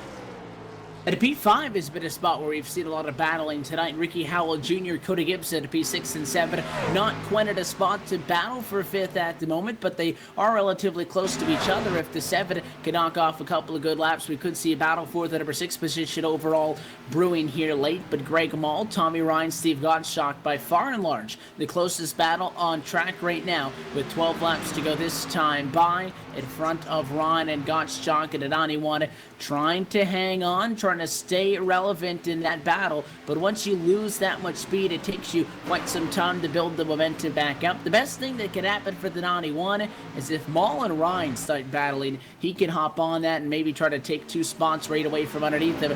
But right now, I think if the 91 wants to go anywhere, the 6 is going to have to go somewhere. So far, Tommy Ryan just a little bit shy of catching Greg Mall, but he's keeping him honest. The gap between 3rd and 4th on track is about 5 truck lengths. Yeah, that's about all it is right now. It looks like the 12 just definitely has the tires better than those 2 guys behind him right now, and he's getting the job done. We saw Greg Mall battling for that race lead with Aaron Bennett just a couple of cycles of pit stops ago, and it's been that one mistake he had getting on pit road and hitting that inside wall. He was able to reset the truck and get back out there, but he lost all that time to Aaron Bennett, and he's struggling just to get back up to this top 3 spot. So for the 12, that's definitely a good rebound for him. He was sitting outside the top 5 before that last pit stop. So Greg Mall doing a great job to rebound to make up for that mistake he had on pit road, but it's a little too late at this point here when they're coming to 10 to go. It'll be 10 laps to go this time by, and it is still old Aaron Bennett. Final driver on the lead lap right now is Tyler Herr. I mentioned that he, Madison, and Dryling, who are as well 14th and then 13th, respectively, on track, are in a spot that doesn't necessarily guarantee them to stay on the lead lap. They were doing good. Well, now they're fighting, and that's going to slow them down a little bit. It's side by side for 14th position. Down the back straightaway outside of the racetrack, you'll find Madison on the inside of the 19 to Tyler Herr. They're side by side, all while closing in on Tom Dryling, getting sent to see a big 3-truck battle for 13th. That's going to be a fight to stay on the lead lap, too. This could get interesting as they still run side by side right now with Paul Madison on the outside in that 15 truck, and Tyler Herr just trying to utilize that inside lane, and so far hasn't been able to do it. It's been that outside lane keeping the momentum up, especially with the tires starting to wear out. But it looks like a little slip up there by Madison. That's going to give Tyler Herr that spot. Now he's going to battle back to the inside as the 15 of Madison. He's going to look to the inside, but he's not quite there yet, as now Herr is going to look to the inside of Dryerling. So these guys all give him battle here, and it looks like Dryerling's going to lose 2 spots right there, and he's going to go down to that 15th spot. So good rebound for Tyler Herr right there. 2 spots for himself, gets him up to 13th here. Still trying to climb back into this thing from having that mistake on pit road. And we were surprised that almost predicting that we thought that if not Tyler Herr being able to do something with it, that at least Jamie Walker would be able to make up time. After the first mishap on a pit lane, he was 14 seconds back and the fastest truck on track. Well, he'll end the night about 17 seconds behind Aaron Bennett. He did pick up a spot, and it came just a couple of laps ago. He drops Christopher Herlo now down to the number 10 spot overall, but even for Jamie Walker in the middle of the pack, in traffic, just did not have the speed that he had earlier, and I'm surprised that he didn't get a little bit more back from it. Tyler Herr has done a fair job moving forward, largely in part due to the last lap, because again, he got by Madison, he got back by Dryerling, now in 13th position, the highest he's been all night since running inside of the top 5 earlier on this evening. So they did make up some time, but I think we almost overestimated how much time they would make back up, because it's still going to be a rough night for both of them. And with Walker running in 9th right now, a big night for Christopher Herlo, right? Well, the 87, he couldn't hang on to that momentum, and all things considered, Jamie Walker, Andy, is still going to gain points on Herlo in the championship. Yeah, he is, but he's going to lose a bunch to Tim Matthews, because Tim Matthews running second right now. He was only 1 point behind Christopher Herlo, 13 off of the race lead, so Tim Matthews is going to be the big scorer out of this one here tonight, as long as he can keep that thing in that second spot before this is over. And I think that's going to close the gap quite considerably here before we head into our next race. So I think it'll at least make the gap pretty close when we head into the next round, and that'll at least make it somewhat something to talk about as those guys battle for that Solutions race seat. Yeah, he'd be 1 race away and within 10 points as the numbers look right now of walking away with the place seat racing ring, courtesy of our partners at Simulation Solutions, but he's got to just wrap this one up. The benefit going to go to Jamie Walker, and he got a couple of bonus points leading the first lap, leading a lap.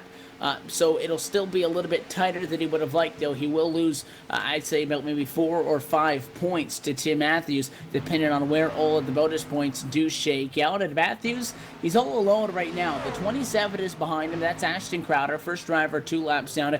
Matthews not going to get to Bennett. It looked like he was going to make it fun. He got to within 2 seconds, I think, maybe down to 1.9 at its best, but it's back to 3.4 seconds. Not going to get there. Greg Mall's not going to catch him either from 11 seconds back. In fact, Greg Mall just in front of a side-by-side battle. Tommy Ron, Ricky Howell Jr. It's a fight for P4 in turn 3. Yeah, Ricky Howell's going to look to the inside now, trying to pull even with that 6 of Tommy Ryan. It looks like he might be able to clear him off of turn number 4. It's going to be close. He's going to slide up just a little bit there, drop down to the apron. He will get that spot, so move the 2 of Ricky Howell now up to that 4th spot as they continue to battle for that top 5 positions here. Cody Gibson looking on just behind these guys. He's trying to make it a battle as well, maybe try to get a couple spots as well. As a couple laps ago, he was able to get around that 91 of Steve Gottschalk. So Gottschalk now down to 7th spot here. Still a solid night for him as well, but just the pit strategy and when he came down pit road, it will cost him a couple spots here late in the going. Cody Gibson now, he's up to the back bumper of Tommy Ryan as they head back into turn number 3. Cody Gibson trying to bounce back as well. He was sitting in that 3rd spot before that last go around in pit stops, trying to make up some of those spots now as they try to close in on the finish of this one. And into the final home stretch, we are at this point a caution flag. It wouldn't even matter unless it was the number 33 in trouble, because this time by going to be 2 laps to go, well within the window for overtime to not be a factor. Matthews behind, not gaining any time. Bennett looks like he might just have one more piece of lap traffic. May or may not be a factor. It's Tom Dreiling coming off a quarter four. There's a big pack that includes Kirkwood, Robertson, Madison, and company. They're all fighting still for spots outside of the top 10, but I don't think Aaron Bennett's going to catch them in time. Looks like it'll be smooth sailing this time by, and now this through in turn number 1 for the penultimate time. Less than 2 laps to go in Fontana.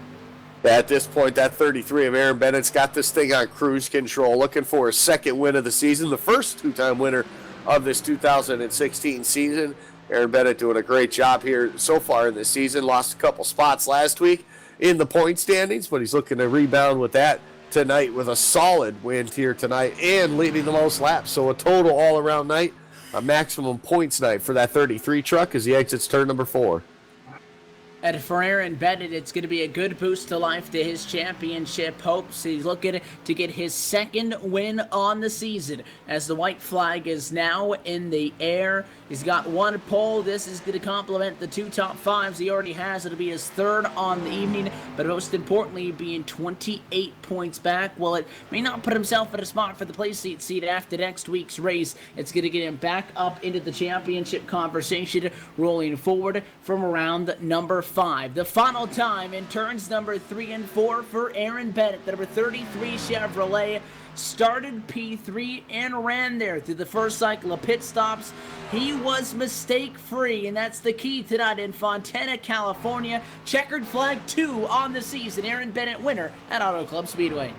A great win for Aaron Bennett and a good battle for position off of turn number 4, coming to the checkered flag. Tommy Ryan and the 7 of Cody Gibson. Cody Gibson's going to edge him out, though, at the stripe and give himself a top 5 finish. Tommy Ryan falling just short in that 6th spot. A good battle by those guys all throughout those last couple of laps, and a good rebound for Cody Gibson after the problems on pit road. At least salvages a top 5 out of it, and he'll come home and be pretty happy, I think, with that after sliding through his box. But Aaron Bennett, congratulations to him. A great win, a good second win on the season, too, for that 33.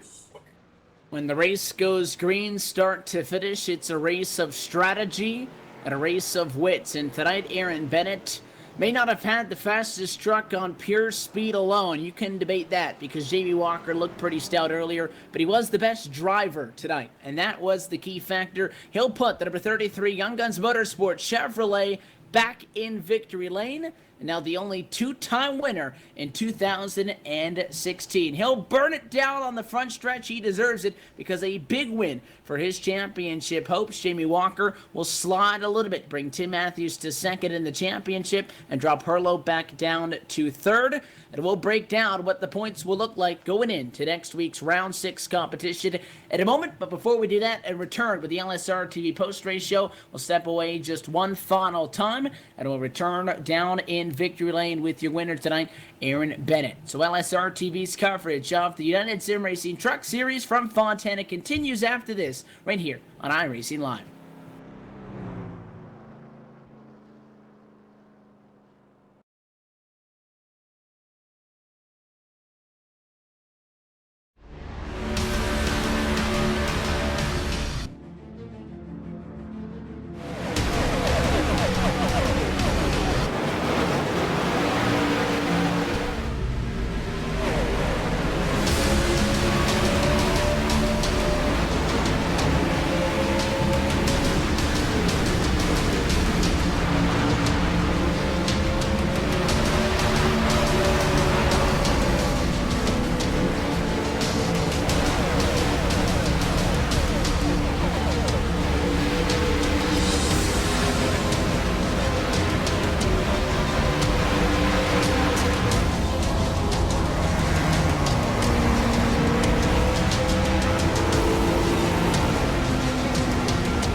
We're back live at the virtual Auto Club Speedway where Aaron Bennett takes home his second checkered flag on the 2016 USR Truck Series campaign.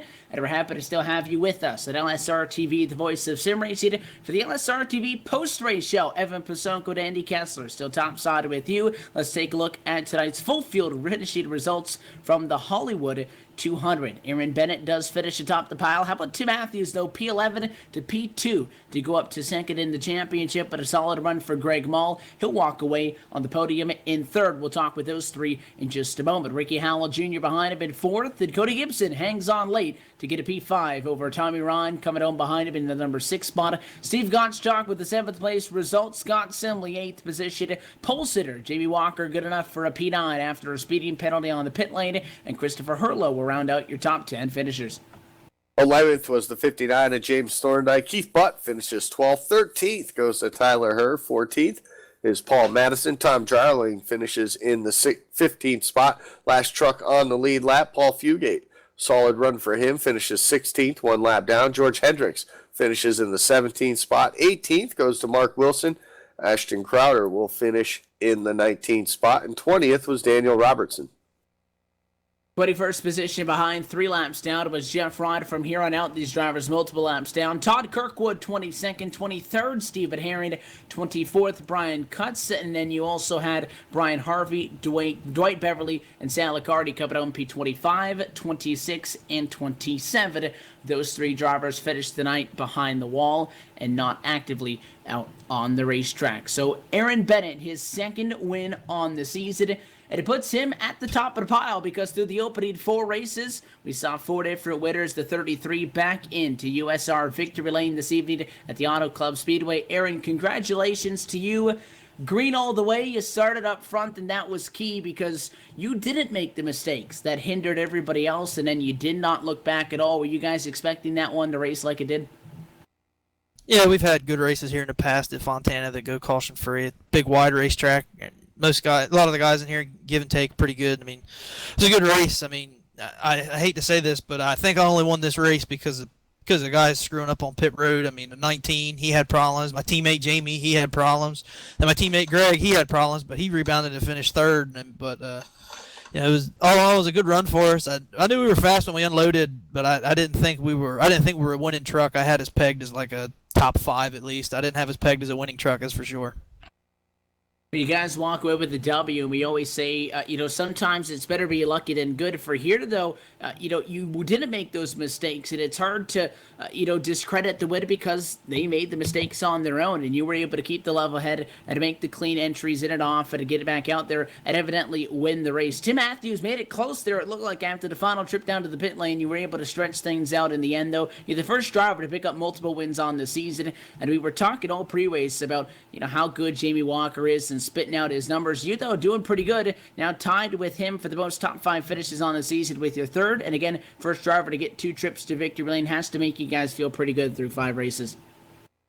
Yeah, it does. It definitely feels good for me, but it's even better for our race team. I mean, Jamie's one of the best drivers that I've seen on iRacing, and same with Greg, and we just kind of feed off each other, and I think it shows. I mean, we started, I think, all of us were in the top 10, most of us, and George too, and Chris wasn't here tonight. He's having computer problems, but it's really just a team effort over here. Jamie's fast, but I'm starting to catch him. I'm starting to catch up with him a little bit, and I give him a little hell every now and then about it. But yeah, it was a good night. It feels good to be the first one to get 2 wins in a row, because especially for it to come here, it's even a little more special because I'm not used to. I'm usually not very good at this track, but for some reason tonight I had it figured out. I got in a good rhythm and said. Oh, I'm a rhythm racer. Once I get in that rhythm, it's kind of hard to crack it. Well, it was green all the way, so you were definitely locked and loaded start to finish tonight. Next week, to round out the opening 6 races, we're going to hand out quite the cool prize pack at a Place Seat Racing to be courtesy of our friends and our partners here at the United Sim Racing Truck Series with Simulution Simulation Solutions. So while you guys might be a little bit shy of being in the competition for that, you're gonna give them hell, as you say, and be there nonetheless, mathematically possible. You look forward to Texas, and you look forward to what that battle's going to be like at the USR our American Sniper 500. That's a race where you go back to one of these intermediate racetracks, a place that we've already been to, like a Las Vegas, like an Atlanta Motor Speedway, a place where a lot of people are strong because it's the most popular kind of track. You can come to a track like this and you'll get a couple of guys that really like it and a couple of guys that don't like it. Most people are relatively good at those cookie-cutter mile-and-a-half racetracks. What are you guys going to do into that one? Looking forward for the rest of the championship. Obviously, nowhere near the chase yet, so while we continue to talk championship, that doesn't get real for quite some time now. But based on how well you guys have been doing, what are you expecting out of that one?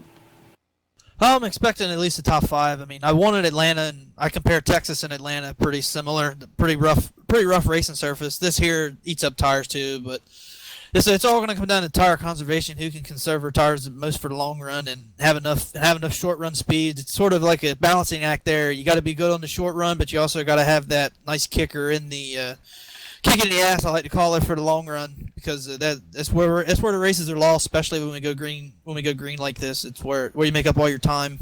Getting on and off pit road is going to be key, but I'm expecting at least top 5, top 10. But I don't know. I'm just going to celebrate this right now and focus on Texas when I get there and see what we can unload with. But I think got Bass Pro Shop on board next week, so we'll see what we can do with Bass Pro.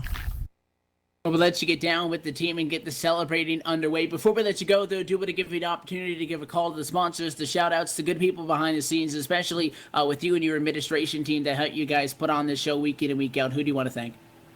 Well, first off, I'd like to thank the league sponsor, Simulations, for giving out the play seats, and I think we're having a steering wheel, and he hasn't announced a few other prizes yet, but I think he's going to give away a prize every 6 races, so that's pretty badass. And Joel Hamilton's a great guy, Simulations, check him out. And also thank the other sponsor we have, which is B&C Lawn and Landscaping. They also sponsor my truck.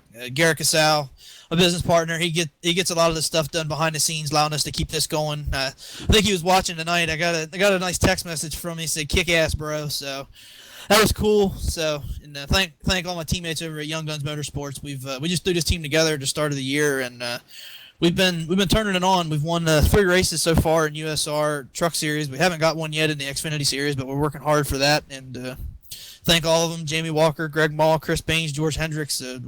We're all running good and getting faster week in and week out. So, like to have all 4 trucks in the chase or all 5 trucks in the chase for that matter, and put on a good show for the fans and stuff.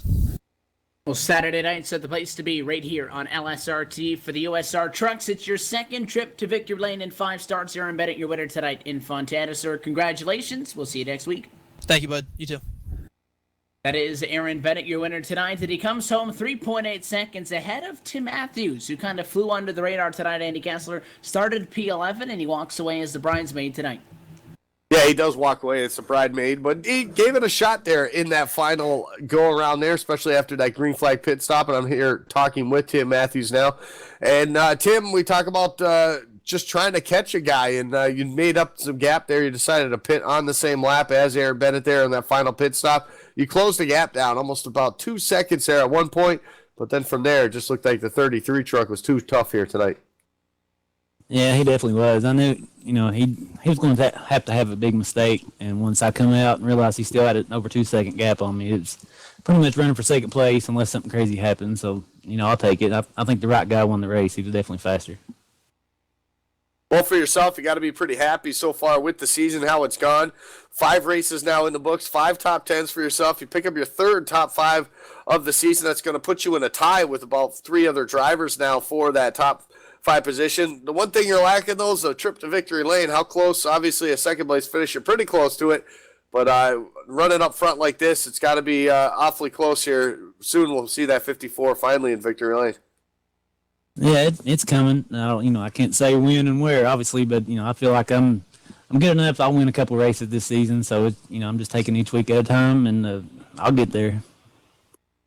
Well, you're definitely getting there. You're up there in the point standings as well with the problems Chris Furlow and Jamie Walker had, finishing around the top 10 area there. You're going to gain some points, at least put yourself in contention for that play seat. We got Texas on the schedule next week. Size up that place. We're sure we're going to see that 17 on the top of the leaderboard for most of that night. But what's it going to take for you to at least get to victory lane or beat that 17? Well, I feel really confident going to Texas. I had a good run there at RSR back in the Outlaw Truck Series, and and I think I can do it again. So it's going to be interesting. I think the points being tight like this maybe might just put enough pressure on Jamie to make him start thinking about it, maybe make a mistake. So we'll see what happens next week. Well, sometimes it's obviously better to be the guy chasing because it puts more pressure on the guy trying to defend that position. So you put yourself in a pretty good spot here going into next week with that one race to go for that top spot after 6 races. So sponsors, shout-outs, Tim. A good run for you in second place, but who helps you get here? I just always thank my wife. She lets me do it, so I got to give a shout out to her. And, that's basically it. I'm kind of the lone wolf type of guy here, the old guy. So, yeah, that's about it. You guys, too. You do an awesome job. Well, we appreciate that, too. And congratulations again on the second-place finish, and we'll see you next week in Texas. 10-4, thanks. There you have it. Second-place finisher on the board here tonight, Tim Matthews. He's going to be second in the point standings as well. But first, Evan has caught up now with our third-place finisher, Greg Mall. And Greg Mall, another guy that's going to add to his numbers so far this season. He'll pick up his third top 5, his fourth top 10, and 5 starts with a P3 tonight at the Auto Club Speedway. Greg, congrats to you. You started P7. You walk away with a good result and pick up some points as our championship leader. Was only able to walk away with the P9 tonight, so it's good news for you guys chipping away and being in the conversation for the first prize that we're going to be tossing out as well next week. Points leader after Texas in 7 days' time. Going to get a Playseat sim rig, which is pretty cool. So you guys are keeping them honest up front there. But it wasn't an easy P3 for you guys. Green flag start to finish. You had to work through a couple of things to get this result. Talk us through your night. Yeah, that was an interesting start for sure. We were making some pretty good progress there in the top 4 with Jamie, Aaron, and Tyler Herr right there near the first start of the race there. Coming to get tires on the first stop there. Noticed that Jamie had a little bit of issue with pit road. Must have got caught speeding or something like that. But I think everyone else came off pit road fairly well. Jamie lost a little bit of progress there. But coming back on that next stop, I don't know. I just didn't get her woe down fast enough and just lost control of the truck and just went straight left into the inside wall of pit road there. But after that, I thought I was done for. But a couple of good calls on strategy and able to make do with what we had there at the end. I think was able to get us near the front there, but we had to make do with third. I mean, it was Aaron and Tim were just too far out there. I mean, it was pretty much a race for third on back, and I noticed Ricky was coming with a head of steam pretty good there on the last few laps, and I didn't know if I was going to have enough for him there, but yeah, was pretty satisfied that we could get out of here with third place. Hey, the good news was the truck really didn't look like it got hurt all that much at all when you just nicked the fence there on the inside. And the green flag run, you think that helped you guys recover, or would you like to have maybe seen a couple of yellow flags there later on to get you back in the conversation? I mean, not to say that I wouldn't. I mean, so that I can make up that 11-second deficit for sure. But, I mean, I really enjoy the green flag runs that we've had here in USR, especially that race at Atlanta was just awesome. I mean, coming from last week at Phoenix, I think we were able to rebound as a league in general after that race at Phoenix. But I mean, it was fun trying to make up from the lost time that we had there on the second stop. But I mean, it was fun altogether.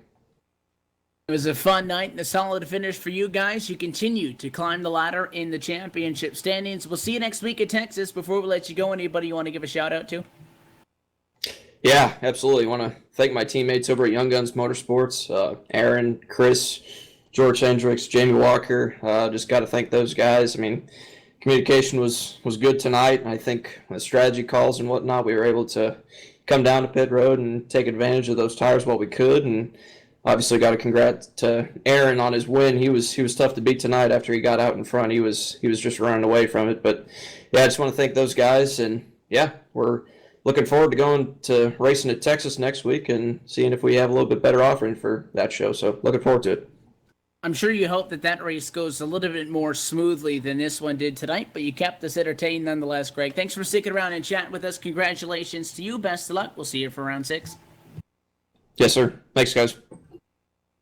So Greg Mall was in the fence. He recovers to walk away with the podium. Aaron Bennett climbs the ladder in the championship standings. Tim Matthews with a P2 going to move into second place. And again, the chase, Andy, it's still far away from now, but it's almost like a championship race next week at Texas Motor Speedway because the Playseat Sim Racing rig That's no small prize. That's some pretty serious stuff. So if you think these guys have been tamed so far, they're going to be getting physical if that thing's on the line there in a battle for position late. Oh, you better believe it. I mean, if we have I might hop in a car and race for it. I don't think I'll make enough points in one race, but I'm waiting for the play seat broadcasting rig is what I'm waiting for. But no, these definitely close the gap there for Tim Matthews. I think a couple of those guys, Aaron Bennett, and even Greg, they're a little too far out, obviously, for a 28, 20 or 30 car field like we get week in and week out. I think they're a little too far away for that. Jamie Walker, we saw here tonight, had some problems, dropped all the way back to 15th, but he's able to recover some of that and finish 9th. So, I mean, it's still a top 10 for him. It's going to be hard. I think guys like Tim Matthews, even Christopher Hurlow, he lost a point here tonight, maybe 2 points because he didn't lead a lap. But, those guys are still somewhat in the conversation. You never know what will happen. An early wreck getting in there for Jamie Walker and spending some time on pit road, maybe with a tow, will cost him a couple laps. Anything can happen, obviously, in a race, so we'll have to wait till we see him, we get there. But I think guys like Tim Matthews, those guys definitely have an opportunity, to do something, at least put a little bit of pressure on that 17 truck and when they're going for that next week. Kind of a cool thing to be racing for a prize this early in the season. And they're going to continue all through 2016 because there's still 25 total races of competition left between tonight and when we'll hand out the big hardware towards the latter stages of the 2016 racing calendar. We want to thank you all for tuning in tonight, and if you like tonight's USR coverage, make sure to tune in next Saturday for round 6 from the Texas Motor Speedway. It's LSRTV night on iRacing Live every Saturday night with the USR Truck Series presented by BNC Lawn and Landscaping Services and Simlutions every single time. And you can find an entire broadcast schedule online. Our website is livesimracing.com. You can find an entire broadcast lineup there, as well. Make sure to give us a like on social media. You can follow us on Twitter at LSRTV, but I encourage you as well to give us a like on Facebook to stay up to date on all the latest information in the sim racing world. That'll be facebook.com/livesimracingtv. So until next time, on behalf of everybody at LSRTV LLC and for the broadcast team tonight, for myself, Evan Pasoko, for Andy Kessler, and for Cisco Scaramuza, we all want to thank you so very much for tuning in. And how about Aaron Bennett congratulating tonight's winner? Second trip to victory lane. He's got the most wins out of anybody on the season, but they still all chase Jamie Walker. Big prizes next Saturday night. You're not going to want to miss it. Make sure to tune in at Texas Motor Speedway at 10 o'clock Eastern right here on LSR TV, the voice of sim racing. Good night. We'll see you then.